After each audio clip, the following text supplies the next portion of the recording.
Hey friends, Michael Kingswood, and it's story time. And I apologize for the lack of sound quality on this intro. Kind of had a last minute road trip this week.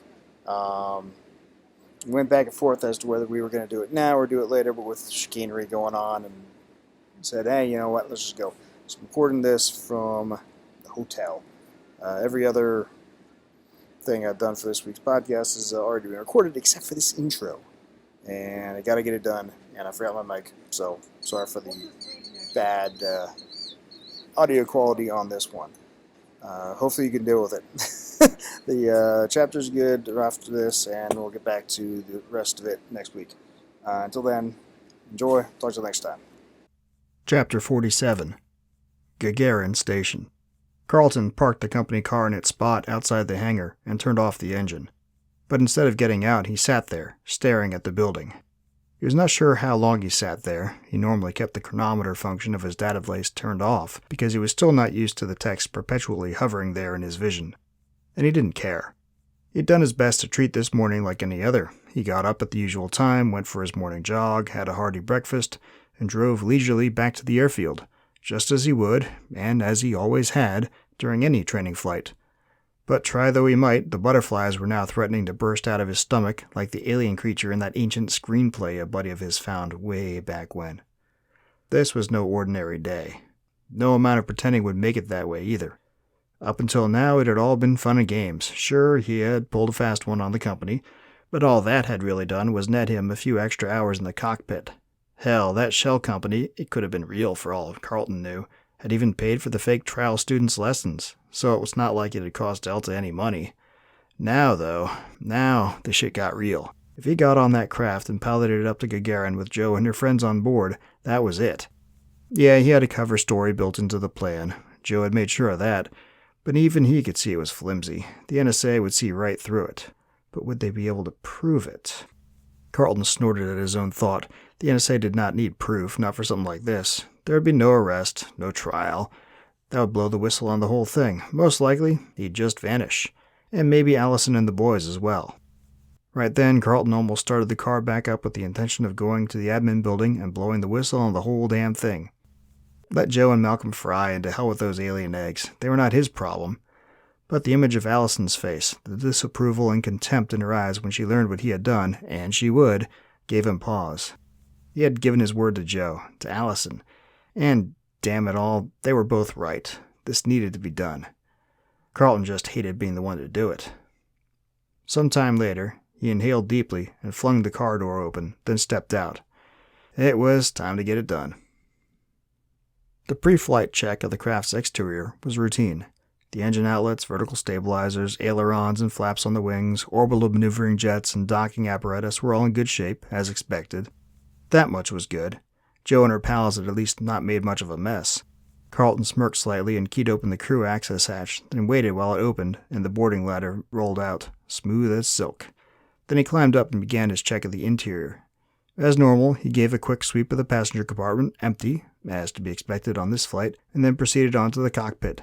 Settling down into the left seat, he inserted his Delta identicard and tapped the main console, and the cockpit displays flashed to life. A quick scan showed that all was as he had left it the previous night. Fuel state was sufficient to get back to Luna with more than the required fuel reserve, let alone to Gagarin, in accordance with his flight plan. Satisfied, Carlton tapped the console and called up the engine start procedure. He was halfway through it when he felt a hard piece of metal press against his right temple. "Do exactly as I say," Joe said, her voice calm and cold. Almost as cold as the metal of the plasma pistol she held to his head. But then, Carlton had never particularly liked guns.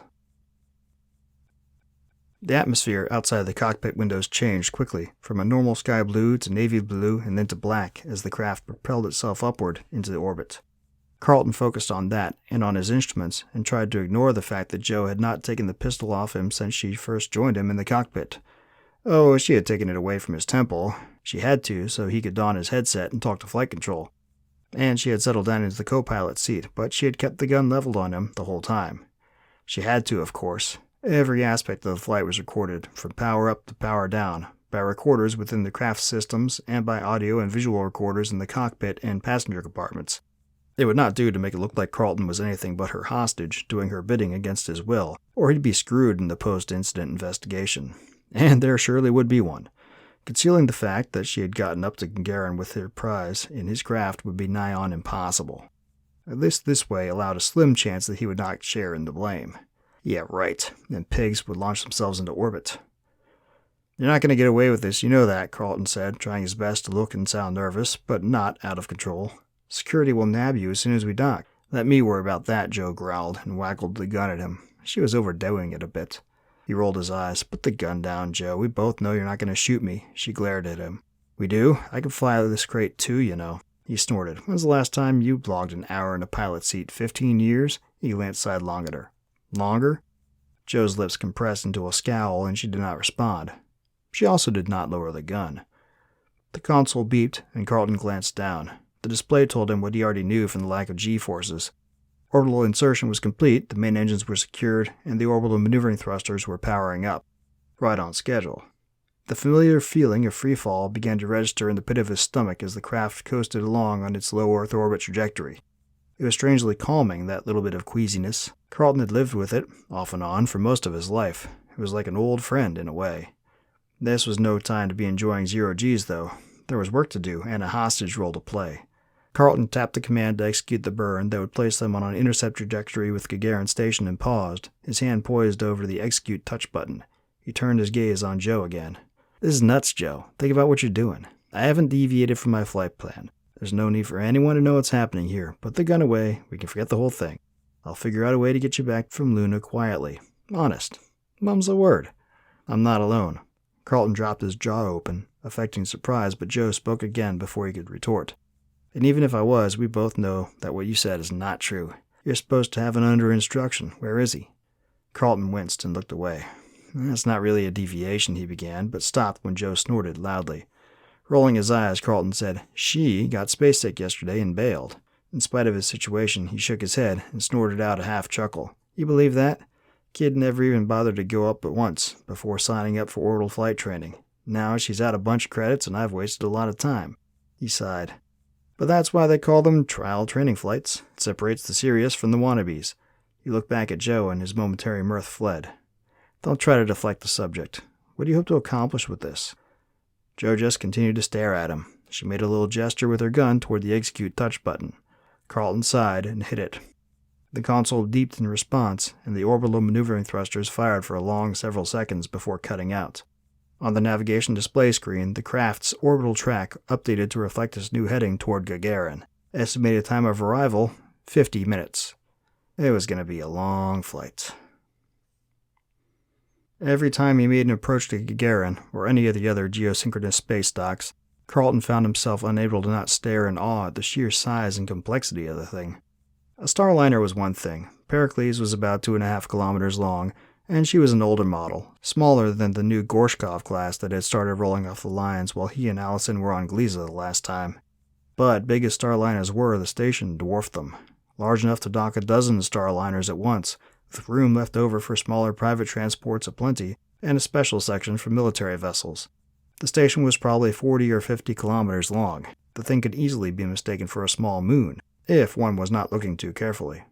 A small and oddly shaped moon, though. The main living and administrative spaces were a series of 6 stacked rings, several kilometers in diameter, and all connected to a central hub by a like number of support struts that also served as passageways. Each pair of rings rotated slowly in opposite directions to generate Gs within the ring and null out the station's net angular momentum, just like the rings on a starliner. From the rings, the hub stretched out in both directions, one side pointing at the Earth, the other out into space.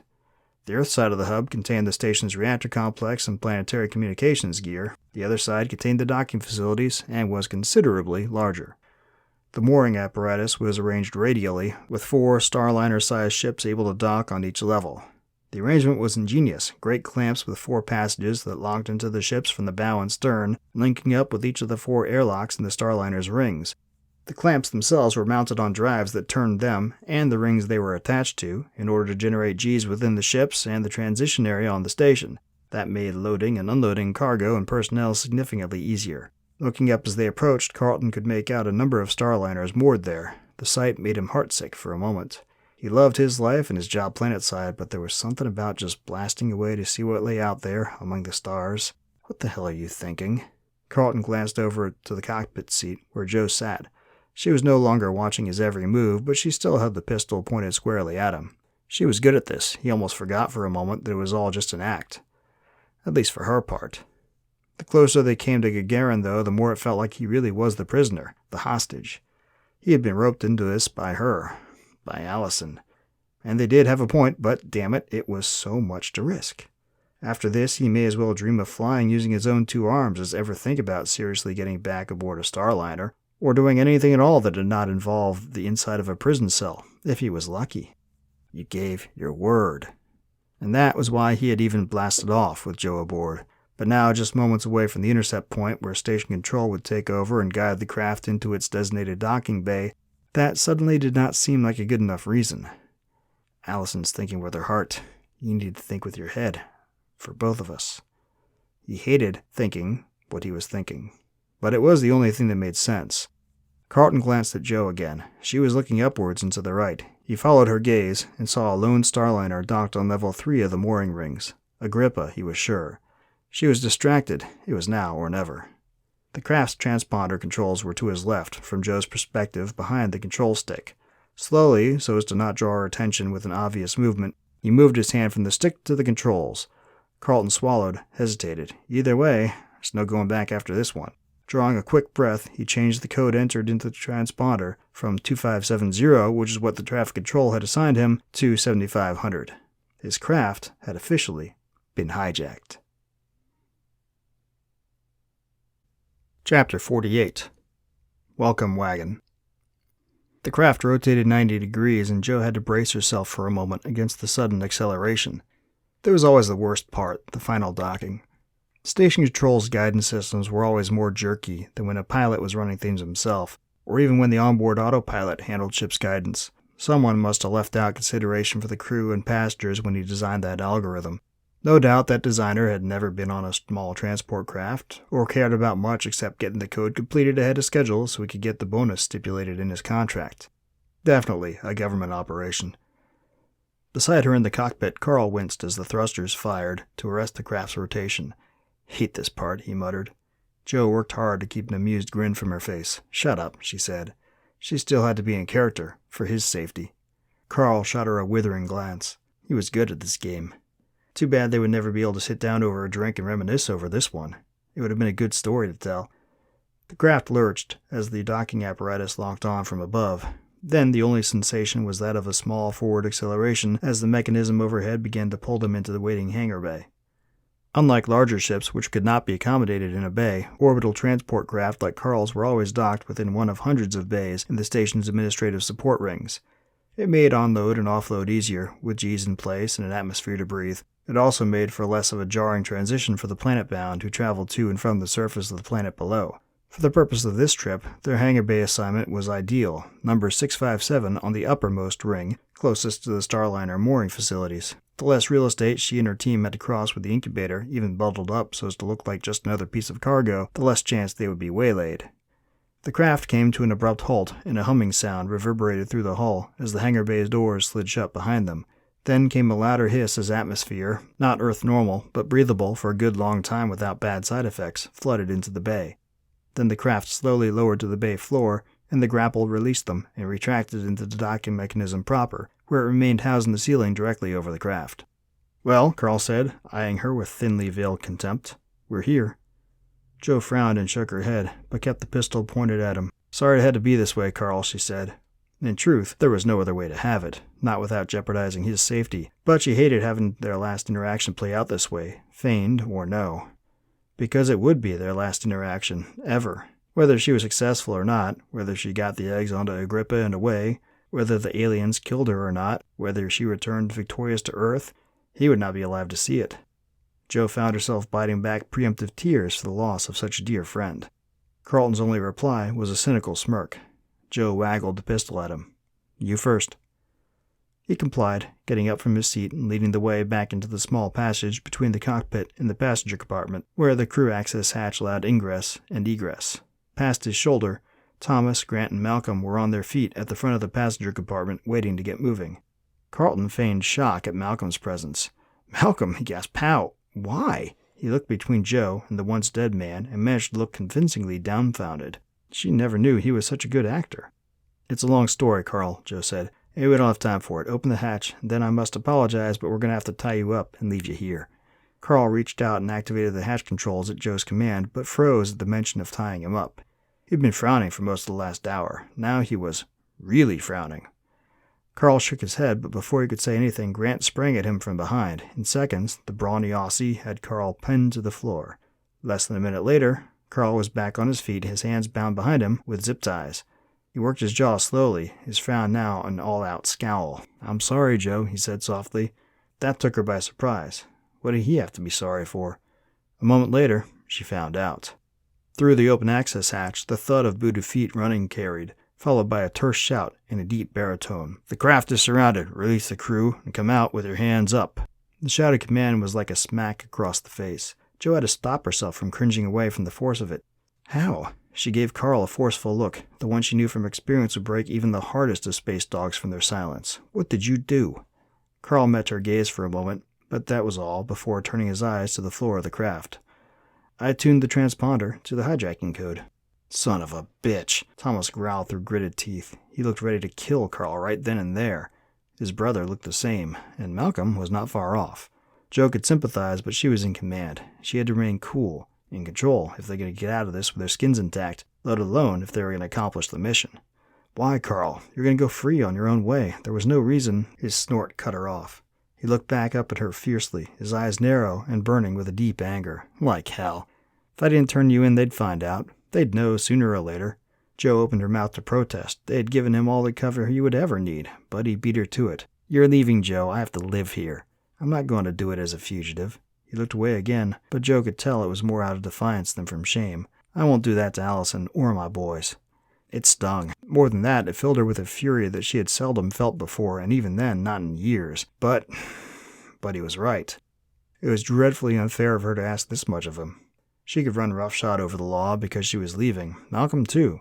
Thomas, Grant, Jorgen, and Courtney, the others in the Scifi. They had all volunteered, decided of their own free will to join the cause without ever having to be asked.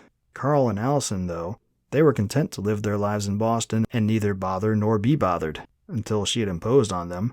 The fact that she had no alternative did not matter. She had upset their lives, and she could not blame Carl for doing what he thought was the best for his family. She nodded slowly. "I understand." The other members of her team looked at her incredulously, all except Malcolm. His expression had softened as Carl spoke, and he nodded at Joe's words. He understood as well. "We're going to have to gag you, Carl," she said. He nodded. Joe looked at Grant. "Do it. Don't make it too tight." The fighting man scowled and grabbed Carl by the scruff of the neck, then dragged him into the passenger compartment. The soft sound of scuffling issued for a few seconds, followed by Carl crying out, "Ow!" momentarily before his voice was muted by the gag. After another brief period, Grant rejoined them next to the hatch. He gave Joe a quizzical look in response to her glare. "What? He'll be fine." Joe rolled her eyes. Thomas had taken up position just inside the hatch. He picked out for a moment, then hurriedly pulled his head back under cover. "Half a dozen men," he reported. "Looks like station security regulars, riot gear, and rifles." Malcolm frowned. The worry in his eyes mirrored Joe's own. "Can you handle them?" Thomas just grinned. Joe would not have believed it if she had not seen it with her own eyes. Grant and Thomas, working as one and moving with a speed and precision that she could not begin to comprehend, took down the assembled security forces with apparent ease. One moment the lawmen were ringing the craft. The next, and almost before the two flashbang grenades the brothers threw out had finished going off, they were down, unconscious, with their hands zip-tied behind their backs and the weapons gathered into a tidy pile at the base of the craft's boarding ladder. It was all Joe could do to avoid gaping like a schoolgirl. As it was, she was certain her jaw was going to be bruised from striking her upper chest so hard before she could get herself back under control. "How the hell did you do that?" Malcolm sounded breathless, and as stunned as Joe was. Grant smirked. "Jervis didn't set us along for our good looks. He didn't have a scratch on him, and he was not particularly attractive, at least not to Joe's taste. But right then she could have kissed him, and his uglier brother, too. Instead, she just rolled her eyes, or she would have if she was still not looking from unconscious body to unconscious body in amazement. Thomas broke her out of it. "They'll be sending backup. We need to be out of here in 3 minutes or we're screwed." Right. Jo shook herself and slung her pack over her shoulder. Then, holstering the plasma pistol she had held on Carl, she darted down the boarding ladder and into the hangar bay. It was not a spectacularly large space, about 20 meters long and 30 wide, long enough to accommodate a basic orbital transport like the one Carl had picked them up in. It was nevertheless as well outfitted as the larger bulk transport carriers. Along both side walls hung fuel hoses, hoses for O2 and water replenishment, and those for sanitary pump-out. At the front of the bay was parked a mechanized loader, alongside firefighting gear. And of course there was the windowed-off control space about 5 meters up the front wall. It was fully manned, of course, and Jo could see a number of pale faces watching them with wide eyes. 3 pale faces, actually. One of them, the supervisor no doubt, was obviously shouting something, but the other 2 just stood there as though struck dumb. And considering what Grant and Thomas had just done, Jo couldn't blame them. Finally, the supervisor shoved one of the other 2 and punched down, probably activating a communications circuit. He began yelling again. Jo couldn't hear him, but he was no doubt calling for help. "Everything's under control here, situation normal," Grant said, his tone highly amused as he watched the supervisor's antics from Jo's side. She glanced sidelong at him, perplexed. He caught her gaze and rolled his eyes. "No one remembers the classics anymore," he muttered. Then, more loudly, he pointed at the loader. "Get that thing started up." Jo moved to obey and was halfway to the loader before she realized that he had given an order and she had taken it. That was not right. She was in command, not... She looked back and saw that the 3 men were gone, vanishing up the cargo hold to the back of Carl's craft. Of course, it made sense. They were all stronger than her. It would be difficult enough getting the incubator out of the craft with all of their muscles. If Malcolm or Thomas were driving the loader instead of her, it might be impossible. Still, it stung a bit. Whatever, there was work to do. If you've seen one loader, you've seen them all. That's what Jo always thought, and she was not disappointed with the unit in their hangar. Its controls were simplicity in itself, and it did not require a database implant to start it, thank God. In less than a minute, she had it running. 30 seconds later, she met the men at the bottom of the cargo ramp. Between the 3 of them, they could just barely lift the incubator. But it was a good thing they did not have far to go to meet her, or they would have either dropped it or been forced to lay one end down and drag it to her.